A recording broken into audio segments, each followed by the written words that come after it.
Hi, and welcome back to Continual. It's time to go and punch a Nazi. And tonight we're here to talk about our favorite Indiana Jones. I'm your host, Jim Nettles. And so before we jump on our horses and ride, let's see who all is coming along to share some of their favorite memories. Susan, you're up first. I am Susan Griffith. I'm one half of the Clay and Susan Griffith writing team. We are the authors of Vampire Empire and Crown and Key series, comic books, short stories. We write a lot of historical fantasy, and I am a huge fan of Indiana Jones. So I am excited to talk about it. Daniel? Hello there. My name's Daniel Hand. I am an author of mostly fantasy and historic fiction, but also non-fiction, mostly about psychology. My latest book is Role-Playing Games in Psychotherapy, a Practitioner's Guide. I've also got a YouTube channel where I talk about the same topic. So if you can stomach me after we've spoken about Indiana Jones, pop on over to the RPG Therapist and listen to me babble on about, well, stuff like Indiana Jones, frankly. Misty?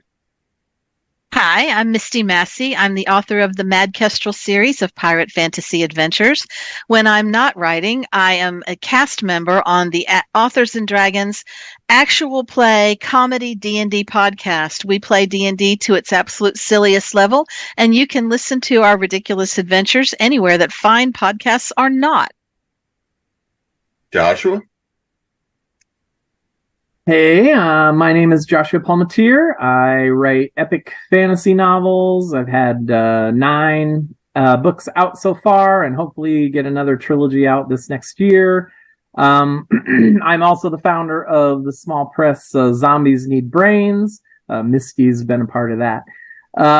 We produce themed anthologies through Kickstarters, and most recently we have started up a little magazine called ZNB Presents. So that's being run through Patreon. So check us out on Patreon if you want to subscribe to that. Otherwise, check out our Kickstarters. And Matthew?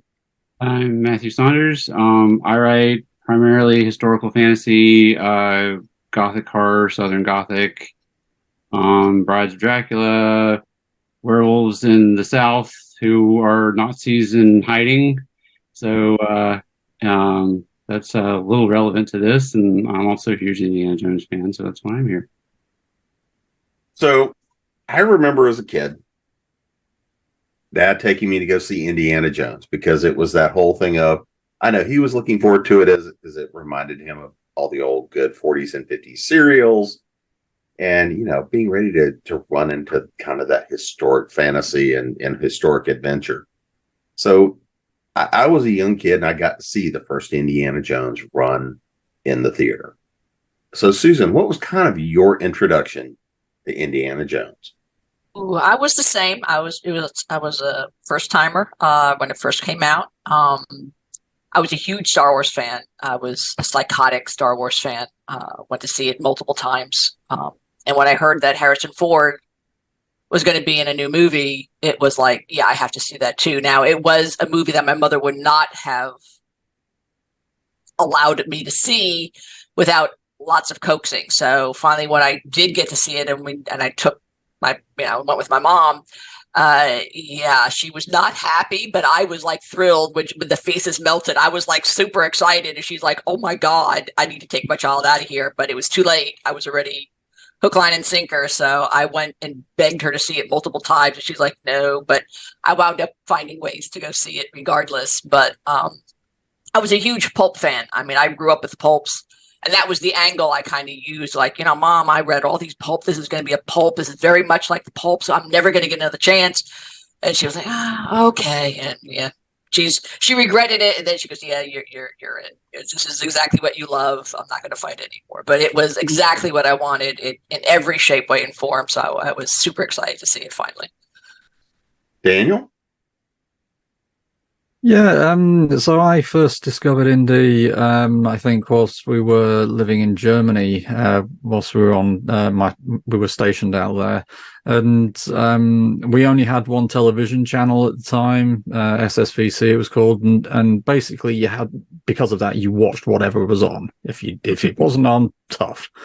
And I remember either me or my dad had recorded Temple of Doom, and that was the only Indiana Jones film I saw for an extremely long time. It was I was kind of vaguely aware that there were others, but to me, Temple of Doom was Indiana Jones, and until quite late in life, as a matter of fact, because if you've only got one channel, you get what you give. But yes, it was just going around, running through the jungle, finding mystical artifacts and punching people. What's not to love? Very British. Indeed. Misty, how about you? Much the same as Susan. I was actually the movie came out the summer after I graduated high school, so I got to see it in the theater and fell madly in love with Indy and took him on poster form with me to college. And other kids had rock stars and stuff on their walls, and I had Indiana Jones, which was fun. And but yeah, it was. I saw Raiders, and I was madly in love from that point on. So. Joshua? The first one that I saw at the theater was the third one, Last Crusade. The other two I'd seen sort of like Daniel. I'd seen only catching snippets here and there and whatnot, and on like regular television. It was just whenever they showed them, because we did not live in the age of streaming at that point. So you got whatever you got. So I knew of Indiana Jones just from catching the movies on the TV occasionally, but it wasn't until Last Crusade that I actually saw it on the screen, and my opinion, that was probably the best one out of all of them. But although all of them have their good points, so to speak. Even Crystal Skull. I know a lot of people hate Crystal Skull, but I feel like Crystal Skull is getting a bad rap most of the time. So my intro was Last Crusade, and kind of everything went downhill from there. But Always finding out who's your first Indiana Jones, like who's your first Doctor. Matthew, what about you? Okay, so I was actually 6 when the first one came out. So I was interested in it later. Like, I remember being in elementary school and seeing the face melting scene and having it scare me.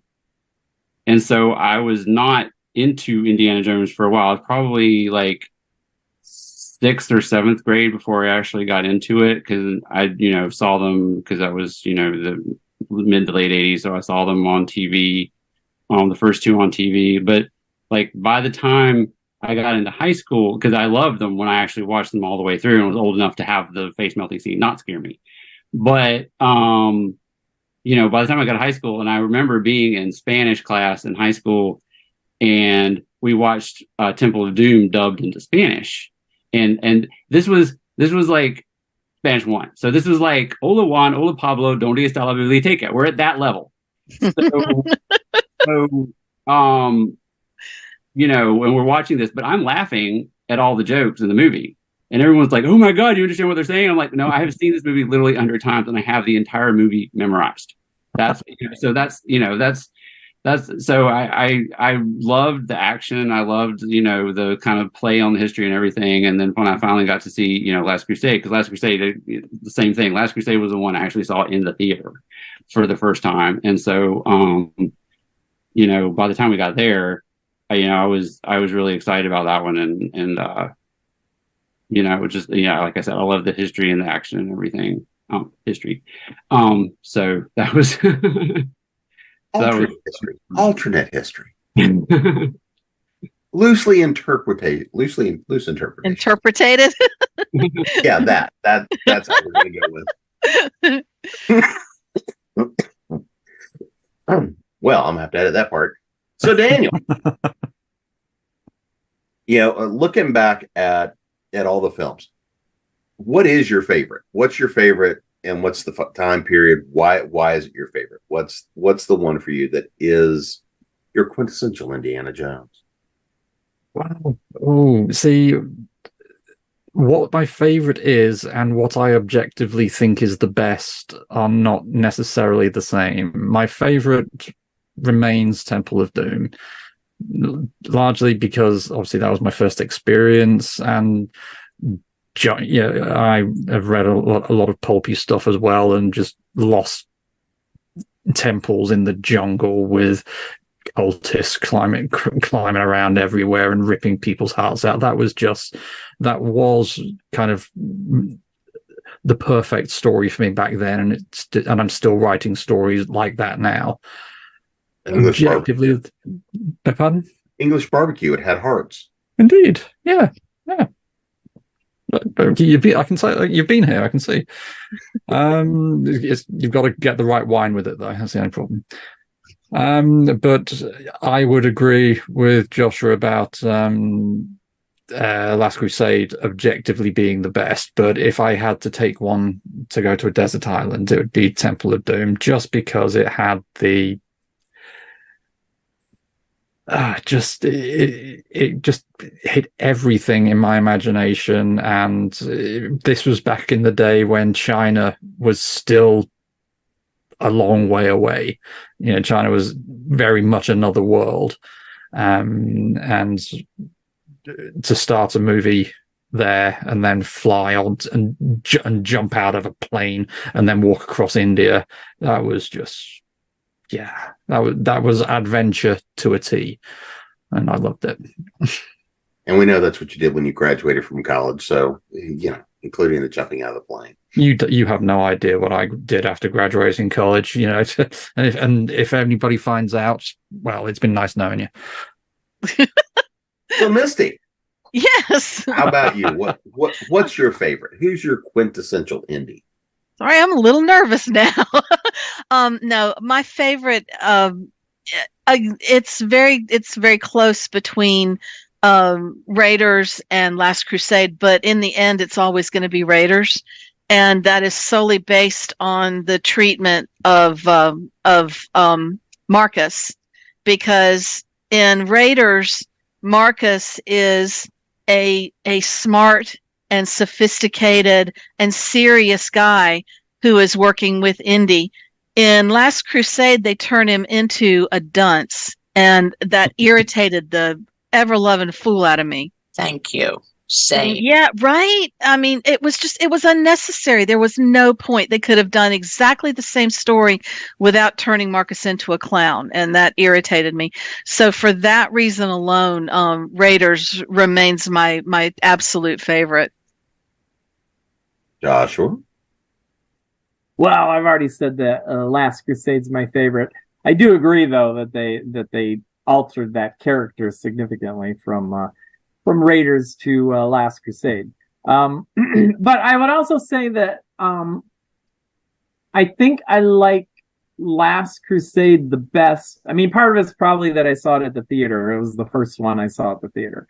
But just from a writer's perspective, I thought that everything was ultra connected, and just all of the characters and the plot line and everything. I just felt like it meshed really, really well. So from a writer's perspective, I think the Last Crusade is probably the best. But I would have to say Raiders is very, very close, like Misty said.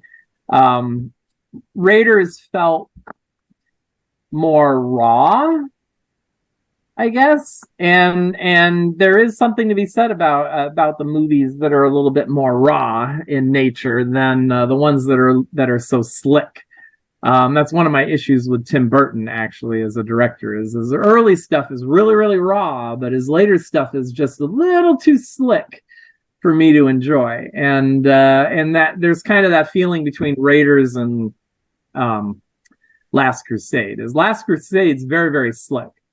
And Raiders, Spielberg was like directing this, when he didn't have all the power. He had a lot of power, but he didn't have all the power. And so you can kind of feel that in the movie. And I feel like Raiders is really, really high up there. So it's kind of like a tie between the two. But like I said earlier, the all five of them honestly have something there to enjoy. Crystal Skull. The biggest thing I enjoyed about Crystal Skull, even though it gets the hard rap, is they brought Marion back. They have the relationship between, they brought a lot of the character stuff back. So it was great to actually see Marion back on the screen and Marion interacting with Indy and I won't talk about Shia LaBeouf, but there was just an appeal to it because they had that great interaction on screen. And so even though, there was a lot to be said about Crystal Skull, there is still that enjoyment. It was still fun to be there in the theater, with Indy and going through all of these adventures. But yeah, Last Crusade's still my top, but Raiders is incredibly close. Matthew? I'm actually going to have to agree with that. That's pretty much the same. I like Raiders. I mean, I like Last Crusade the best, because the story is very tight in Last Crusade compared to some of the others, and very well done. And Sean Connery, like none of the other movies have Sean Connery. That is a very good point. That's he added so much to that movie, and he and Harrison Ford had such great chemistry. Did they not? Yeah, in that movie, that's really what made that for me. And the Knight's line in the end after what's his head got turned to dust for drinking out of the wrong cup, and he goes, he chose poorly. that line has entered into my daily vocabulary. That I say that all the time, just in general. Just if I'm in the grocery store and I get in the slow line, I'm like, well, I chose poorly. So that's so I mean, just the dialogue in that movie and like those lines like that, like the part I love and people don't catch it all the time is when at the beginning and he's in his classroom and he's talking and he goes, an X never marks the spot. And then they're in the library and it's the giant 10, X, Roman numeral 10. And he goes, oh, there we go. I mean, I'm shocked at how many people didn't catch that. It's like X actually marks the spot. so it's just, for me, this Last Crusade has so much stuff like that going for it. But Raiders is a very close second. See, now we got to explain that to Daniel. X is the 10 is the same as the X. Oh, is that what it is? No, I can't believe that nobody saw it because he pointed out, he specifically said X marks the spot. So I don't know how, if anybody missed that, then frankly, they weren't watching the film. Yeah, because I mean, he runs up the stairs and looks down off the balcony to see the X. So, yeah. I've talked to many people who are like, oh, I never caught that. So I don't know. I mean, the fact that there was petroleum under Venice just for no reason whatsoever, that was interesting. But, Well, they all have something where it's just like, okay, giant ants, let's go with that. Why not? It is pulp. So, Susan, what about you? What's yours? It will always be Raiders, above and beyond all the others, just for the fact that it gave me everything I wanted. Like I wanted a strong female character. I got a strong female character. Marion Ravenwood made that movie everything that it could possibly be for a woman who had grown up with pulp, saw nothing but damsels in distress, and hated every single one of them, but wanted them to be better because she loved those books. And why I even got into writing was to make sure that women got into books and were basically Marion Ravenwood. So to me, being able to watch that, to know that she had a bar in DePaul, she's drinking people under the table, she's able to throw a punch, she's not scared, she's not screaming, she get into a situation, she's going to get herself out. And I loved Indy. I mean, a guy who basically was always out of his element. You never really think about it, but he's always out of his element. He's always kind of thinking he's got it all under control, and he never has it under control. And he is always playing catch up. And I'm like, I love that inventiveness that constantly comes in so quick. And that he's got this group of people all around him, from Marcus to Sala to the guy who runs the Katanga, who runs the boat. All these people are at his, are willing to help him and get him where he needs to be.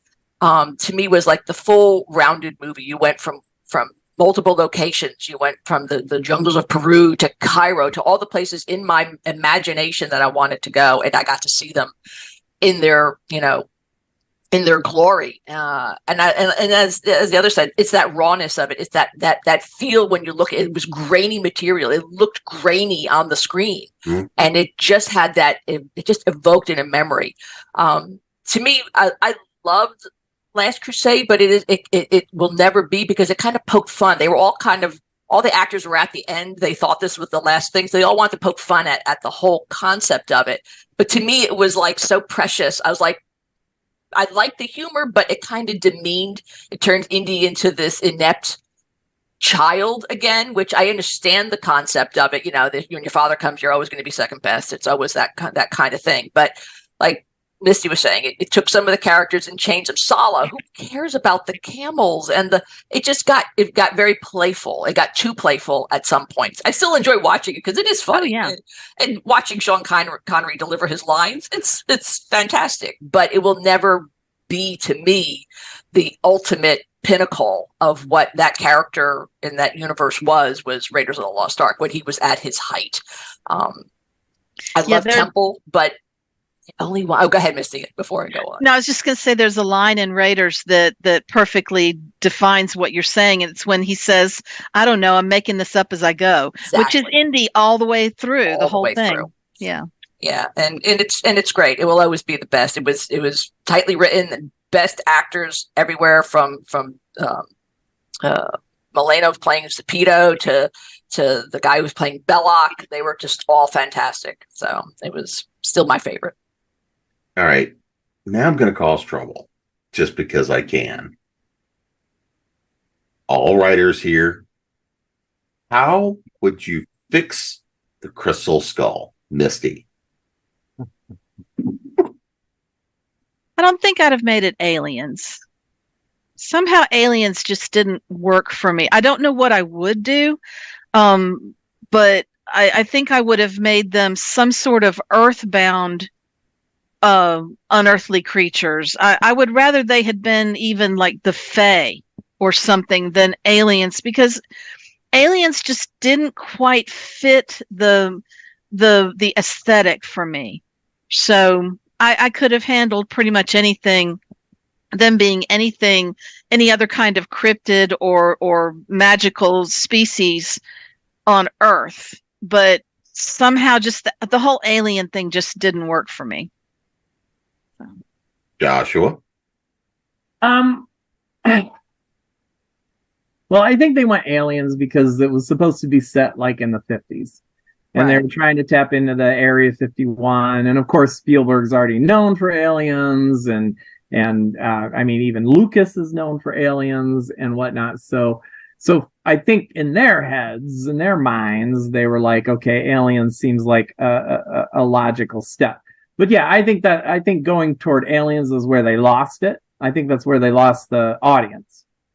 Is that's a giant leap from going from, ancient Egypt and mummies and temples and all this kind of stuff into aliens. So if if I had to do something with Crystal Skull, I would actually have tied it more into the Native American cultures there. Like, it's based off of them. Why not, tie it into that a little stronger?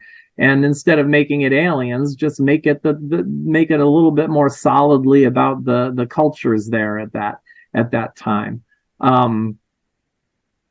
Because I mean, we already have in certain cultures around the world, like the Japanese bind their feet and in order to keep their feet small and all that kind of stuff. So why couldn't it have just been that this culture, binds their heads and makes the skulls bigger and all that kind of stuff? And so I probably would have rewritten it so that it was a little more solidly based in whatever the cultures were at that time. I mean, they played fast and loose with the South American cultures there. I mean, the Nazca lines and all that kind of stuff. I mean, they were literally like shifting things around the continent. And I mean, it was like, okay, so you basically just stole like little snippets of the culture and put them into the movie. So I would have gone back and tried to make it a little more solidly based on the actual cultures. So, maybe hint at aliens and maybe it is aliens and all that kind of stuff. But then give us a much more mundane reason for everything. Yeah, they could have chosen a culture that vanished from history with no record, because there are lots and lots and lots of those. Yeah. Yeah. All right, Matthew. I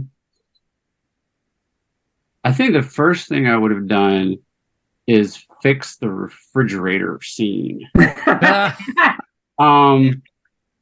was honestly the one big thing in that movie that took me out of it is he hid in a refrigerator from a nuclear bomb. Isn't that what you're supposed to do?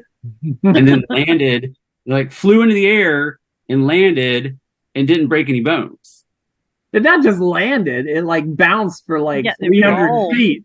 So yeah. I was like, in fact, it wasn't Indy jelly. That was where it hit me. And that exactly. So I thought when he got into the refrigerator, it wasn't going to be really a refrigerator. It was going to be stairways down into a bomb shelter. That's what I thought they were going to do. I didn't think they were going to actually have him hide in the refrigerator. And cool. So that's what I honestly would have done in that part, was give the house a bomb shelter and, have him find the bomb shelter and hide in the bomb shelter. And then the rest of the movie, was what it was, but at least that part would have been, halfway believable. So that's what I would have done. Susan? Oh. I mean, you covered up most of the big ones, other than the elephant in the room, which is Shia LaBeouf. I mean, they could have stopped trying to shove down the next new Indiana Jones. That's not what we were there for. That's not what I wanted to see. I would have even been fine with them cutting Marion out unless they actually gave her something to do, because she had nothing. If you're going to bring one of the most iconic characters back, give her something iconic to do. Make her part of the story. Have it influence her more, not just having Shia LaBeouf, their son, in danger, which just, his performance just irritated me every single time he was on screen. And maybe it was just because he was Shia LaBeouf, but I think more because they were trying to groom him for the next Indiana, the Indiana Jones. And I wasn't buying it for a minute. I was like, I'm not going to go watch a movie with him, and stop trying to make me like him, because you're not going to. I wanted Indiana Jones, and I wanted, when they brought Marion back, I was like, yes, they're going to try and fix it. And it's still, because they just didn't give her anything to do. She was just a set piece. It was just a wink to say, here you go, kiddos. You can have a little bit of your reminiscing, and that's it. That's all they gave us. And that burned me. And that's where they started losing me right from that point. And then when they got to the refrigerator and then they got to the aliens, I was long checked out. especially because we all know who the next Indiana Jones should have been, and they still have time. It should have been Short Round. I know. And he is still young enough that he could play the part. And I'm sorry, they need to get with Kei Kwan and make that happen, because sorry. I would love for him to come back, even a Short Round. Just right. Yeah. Daniel? Genuinely not being facetious here, I would have just not made it. No, seriously, it was The Last Crusade felt like the ending of a trilogy, and nothing that came after that, it doesn't matter how well you've written it, it just wouldn't have measured up. Somehow people would have just gone, no, this isn't what I'm after. I'm not entirely sure I agree about them trying to get Shia LaBeouf to be the next Indiana Jones, simply because at this exact time, it was just a case of, because they did it with Die Hard as well, for example. It's the main stars that everybody's coming to see are just too old to do the action. So let's just get somebody young to do the really jumpy from building to building thing, but let the stars deliver the one-liners. And Shia LaBeouf, I didn't have as much of a problem with him in this as I did in Transformers, but not many people do. In terms of fixing it, though, assuming that we're keeping it, I think all of the above, really. I would have made a decision, frankly, on what they were going for, because they were trying to think, oh, this is the 50s, so he's been through the Second World War. Oh, okay, so we'll reference that. Oh, it's the Cold War now, so we've got the Russians. We need to reference that as well. Oh, aliens was a thing in the 50s, so we're going to have to do that, but it's Indiana Jones, so we need to have the archaeology. Nice idea, exciting. Too much for a single film. Pick a direction, go with it. I personally think an Indiana Jones alien film might have been interesting, potentially, not as the follow-up X years down the line. I had less of a problem with the aliens than other people did, but I don't know. I could see a mashup of Indiana Jones and Optimus Prime. That way you could have brought Shia LaBeouf in and actually hit. Now, I am Optimus. I think you've broken Misty and Susan. We have feelings. but yeah, I would have just just not written it. I just don't think it was ever gonna. I don't think it was ever gonna measure up. Simple as. I think you're right. This happens a lot with movies. There's you get one or you get three that are really, really good, and it's kind of that whole lightning in a bottle thing. You just can't do it again. And they tried, and because the first three were relatively great, and then the last two were fine for nostalgia's sake and because we love Harrison Ford no matter how old he gets, but not the same. The feeling was not there. No, they're different movies at that point. Yeah. Let's jump over to the TV show, which they got a season. I saw a cringe or two there, but Joshua, did you actually catch the TV show? Do you remember? I did not.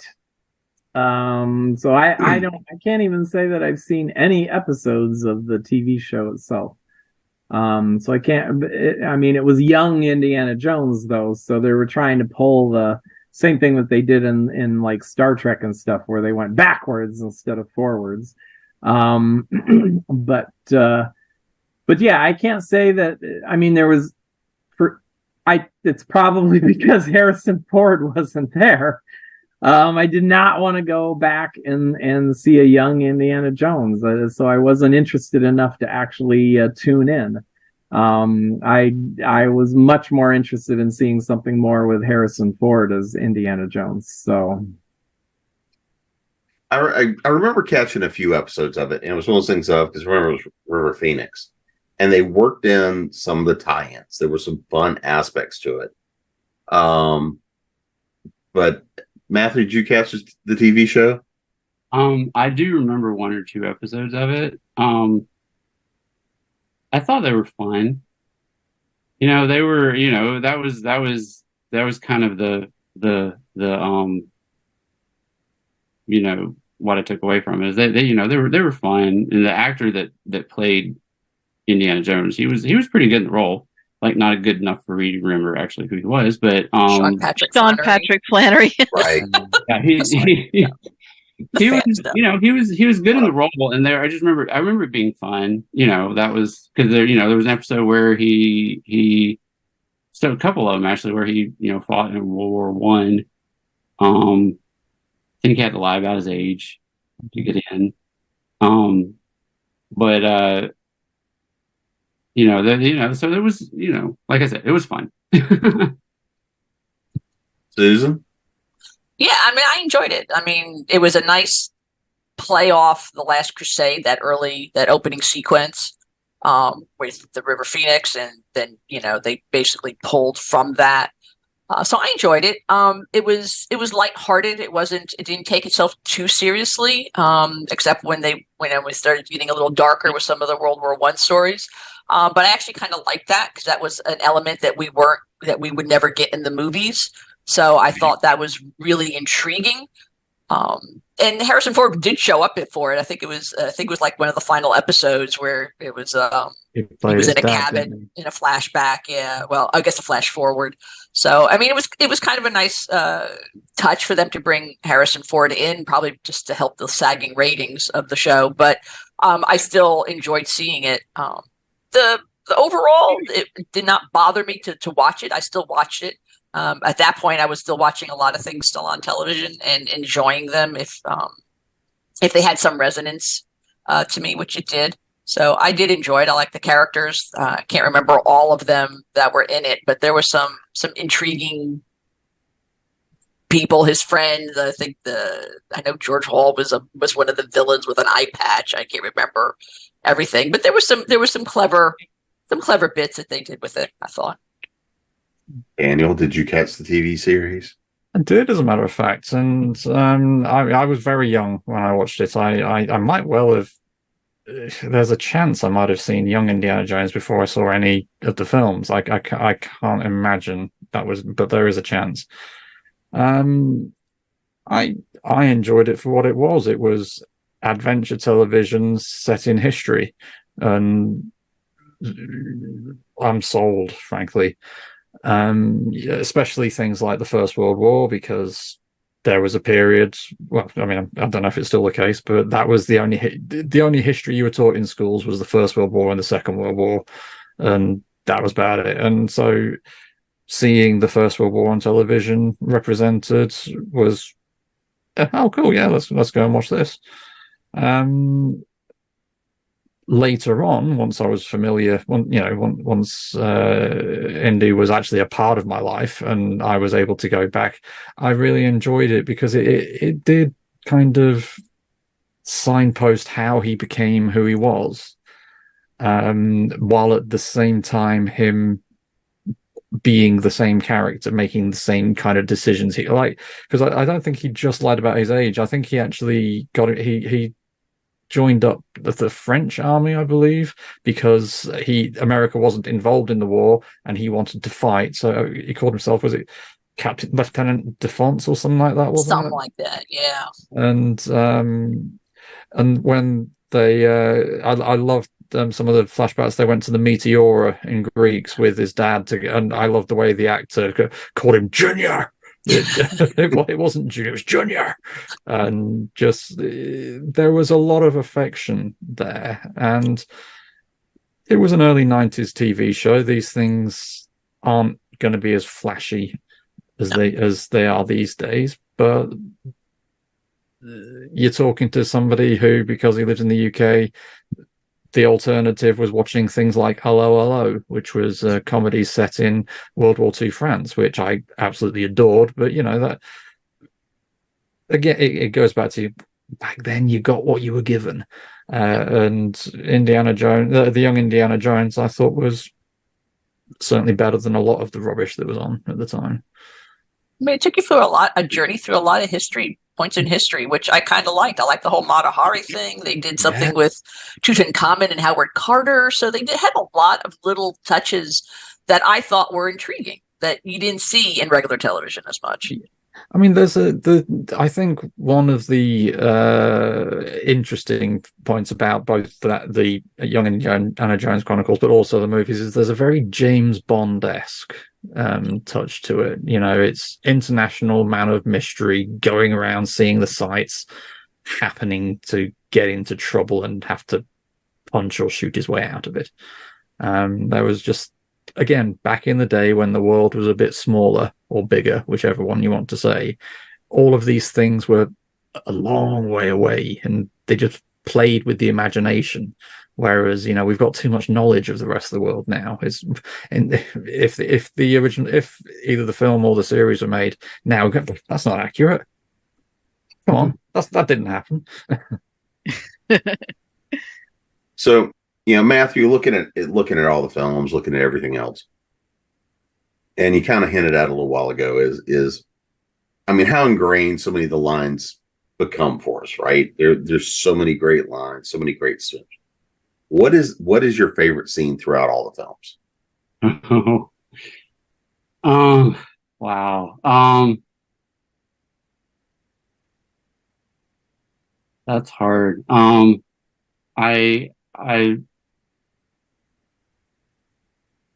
like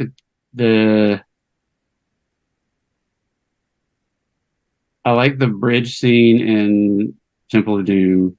That one's a good one. I like the tank fight or whatever you want to call it in Last Crusade. I like the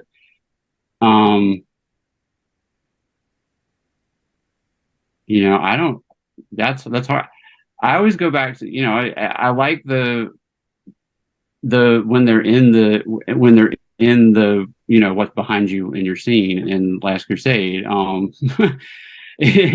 and they're going through, and I actually really like the part where they're Indiana's figuring out all the traps, you know, you've got Sean Connery with the bullet wound, you know, bleeding out, and he's having to find the Grail to save his dad and everyone else, and you know, the back and forth between the two of the how they cut those scenes, you know, back and forth between his dad and him as he's, you know, they're going through figuring out the traps. And, you know, I like the way they set that up and made that as suspenseful as they could. Just trying to think. Yeah, I mean, those are the ones that stick to me the most. Susan? Actually, bizarrely enough, my favorite scene, which I wish they had made the whole movie about it rather than just the opening sequence, was the Temple of Doom. First 15 minutes, anything goes. They could have stayed right there and done the whole sequence, the whole movie in Shanghai, and I would have been thrilled. The whole concept of that, we maybe could have gotten more about Short Round's background. My whole brain went there. Then when we wound up going to India, I was kind of stunned, going, "Wait, why are we going to India? Oh, okay, well, I guess we're going to India." But my brain was already still back over there, trying to do in, you know, Club Obi-Wan, and I was all in there. That's still my favorite sequence that they did, just because it was so exciting, it was so different. It was a great opening sequence. It's still one of my favorite opening sequences to a movie. But that being said, I still love most of the scenes in Raiders. My favorite line, it's not the years, honey, it's the mileage. But that whole sequence in the beginning with the going through that temple with the spiders, the spikes, that's what I think about for archaeology all the time. I mean, that's, you know, you think that's what they're crawling around in finding things in these decaying temples with spider webs and bugs and getting over traps and stuff, and this golden idol sitting there all pristine. But it's still a great opening sequence. It's one of the most iconic that you've ever witnessed when you first started the series. For at least for those who started from the beginning, it's still one of the most breathtaking.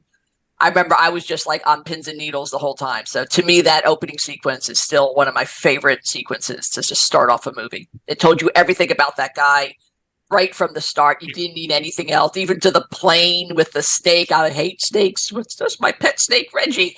It was perfect. You got to know everything about this character in 5 minutes. It's the most perfect way to tell a story and talk about a character, showing, not telling. It was perfect. Daniel? Well, oddly enough, the opening sets in China being a temple. There were a series of books. I have one of them here.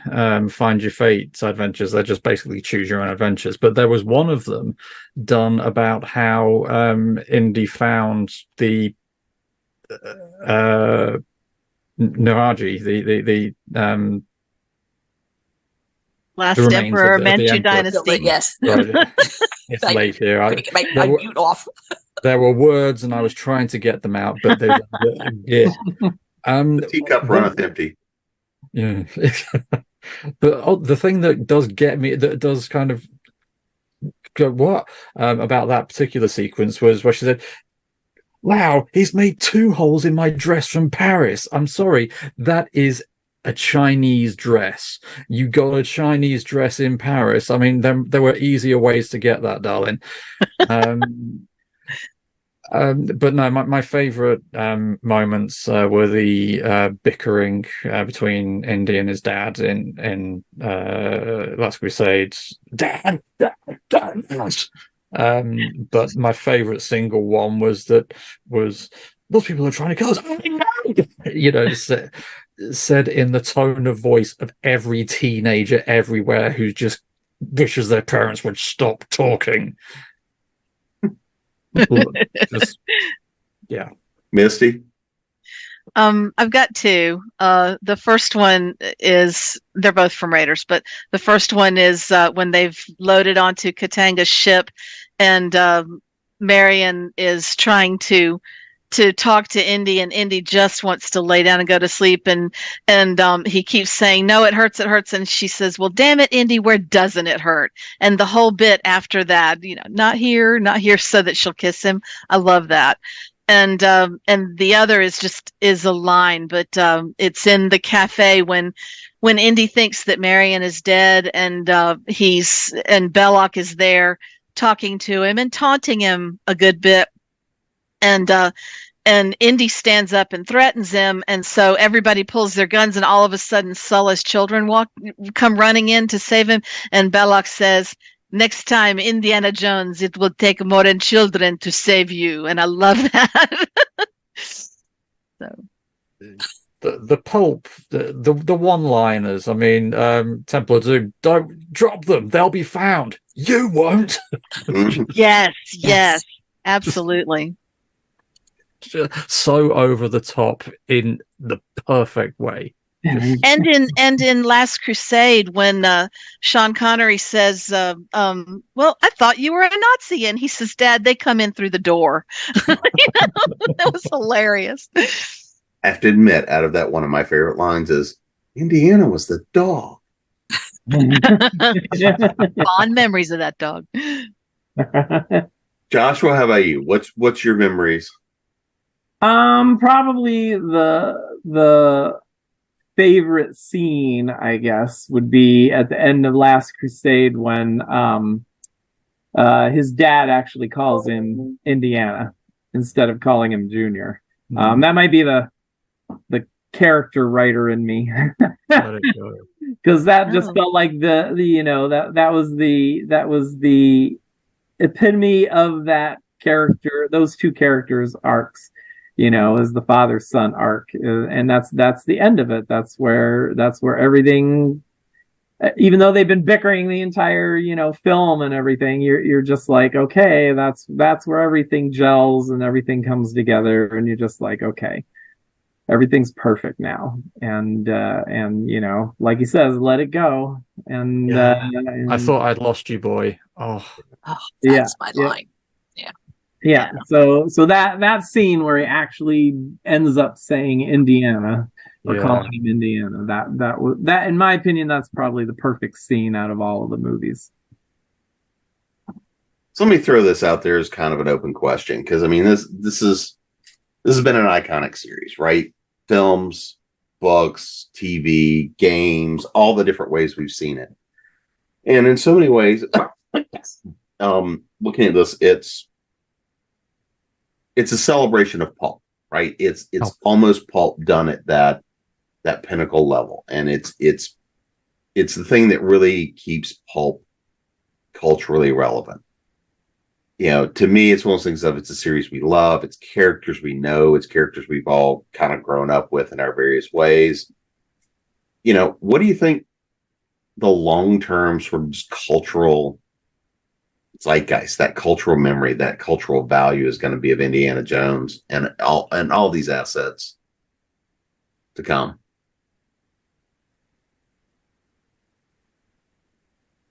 How long have you got? Jesus. And crickets. Way to bring it down there, Jim. You're welcome. I'm still trying to hack up a lung. It's all right. Modern cinema would not be what it is without Indiana Jones. Yeah. It's a simple fact. That character, those stories, the way those stories were presented, defined cinema. You know, they're held up there with Star Wars, with all the great series of the 80s. That the reason Crystal Skull and Dial of Destiny were made was precisely because they were so amazing, and they're still trying to capture the magic. Well, I mean, and I think that's the thing, is that this was a brainchild of Lucas and Spielberg, right? This was them wanting to go create that something that they loved. It was really kind of that thing that summed up all the properties that they were doing. It was that thing of, we want to go, we want to have fun, we want to tell great stories, and we want to touch people. And I think that was the thing, is they got to bring pulp in a whole new way, and in an unabashedly have a good time way. And I think that's, well, I mean, it came from the old serials, where those cliffhangers, and that's was George Lucas's love. I think he actually wrote Raiders before, or came up with the idea of Raiders before Star Wars, and he wound up making Star Wars first, and then he always had the Raiders on the back burner until he talked. I think that Star Wars was made. He was sitting in a hotel with Spielberg, and they basically going, well, you know, hey, it's finally made it. It's all right. We're fine. The reviews came in. We're good with Star Wars. He goes, oh, great. Because what's your next thing? So I think I'm gonna do this just archaeology guy, and the two of them started talking, and they wound up hashing it all out, and it was because they both love serials. They love these old classic stories, not just pulps, but the old TV serials, or the ones you got to see in the movies for a few seconds, for a few minutes, and they were always ending on a cliffhanger. I mean, all that lent to some sort of excitement. It's all your childhood loves coming to fruition, and they took all of that stuff that made them as writers and into creators and brought it to life right before us. And I think that kind of energy, that kind of spark is rare, that you had all those things just joined together at the right time, the right people, all of that. And it is a spark, and it's going to go down throughout history as one of the most iconic characters of all time. I don't think it's going to fade in any way. And I think people will constantly try and reinvent him, just like they do James Bond, just like they do any of the more iconic type of, you know, characters of literature or whatever. He will be timeless just because he's such an iconic character. And that was a magic time. And it's hard to recreate it, like Daniel said, but that's not going to stop people for money reasons or whatever, but mainly because they want those characters to come back. You might not have the magic again, but then at one point, somewhere down the road, long maybe after we're gone, that spark will happen with another set, and it'll be very similar. Just as long as it's not with Shia LaBeouf. Well, that's it. I don't think they're going to be able to. They've tried and they've tried to pass it on to somebody else, like Shia LaBeouf. And I think even in the 5th film, The Dial of Destiny, I think they were trying to pass it on to I can't even remember her name. Florence Pugh. No, yeah, but I don't think I don't think they were trying to pass it off. I think they were trying to bring something of Marcus back, and then they wound up not being able to do it, and it was kind of sad. But yeah, I don't think she.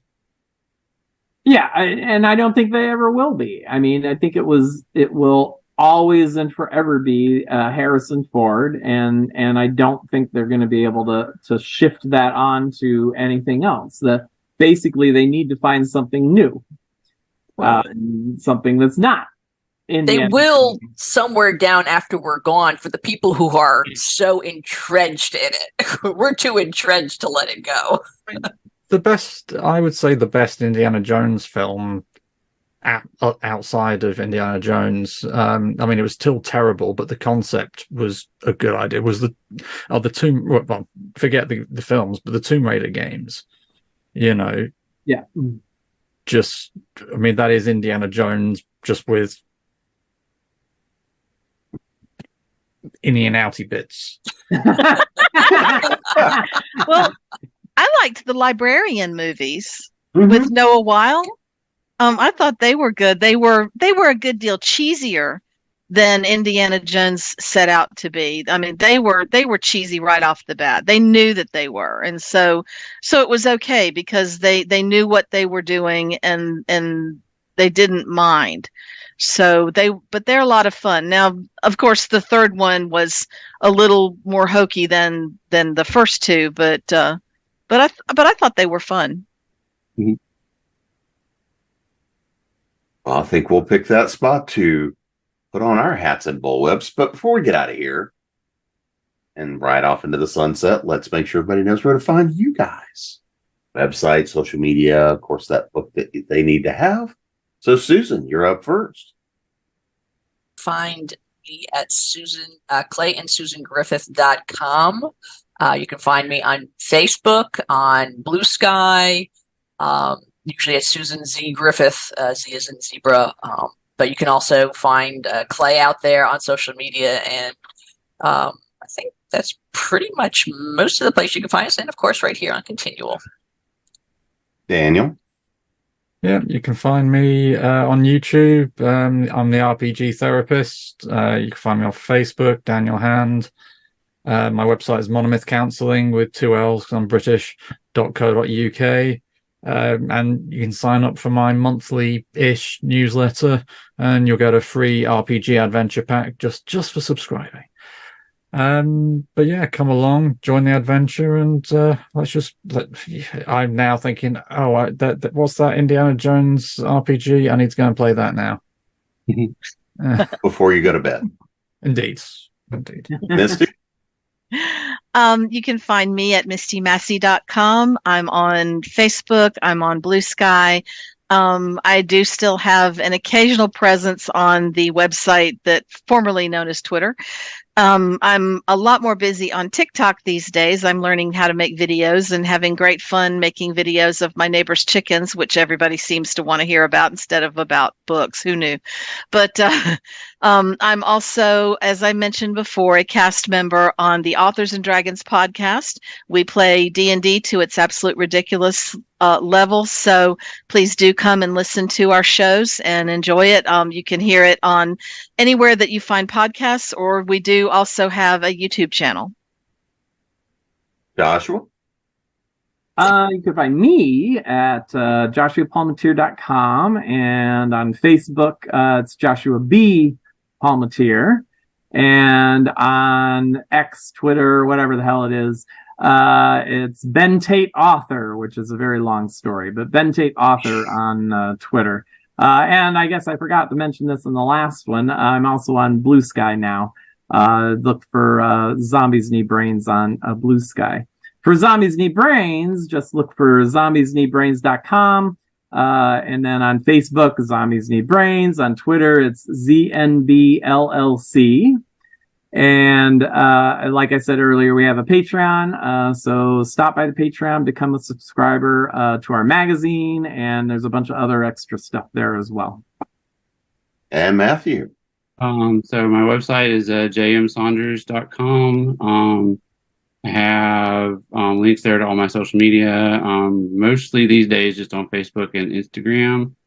And also there's links to where you can find all my books as well. And you can find me at jamespnettles.com, authoressentialsworkshops.com, the speculative fiction academy.com, creatingprose.com, and of course here at Continual. And now I'm just going to go crawl back into my treasure house. Good luck. Thanks all. Thanks a lot, everybody. Bye. Cheers.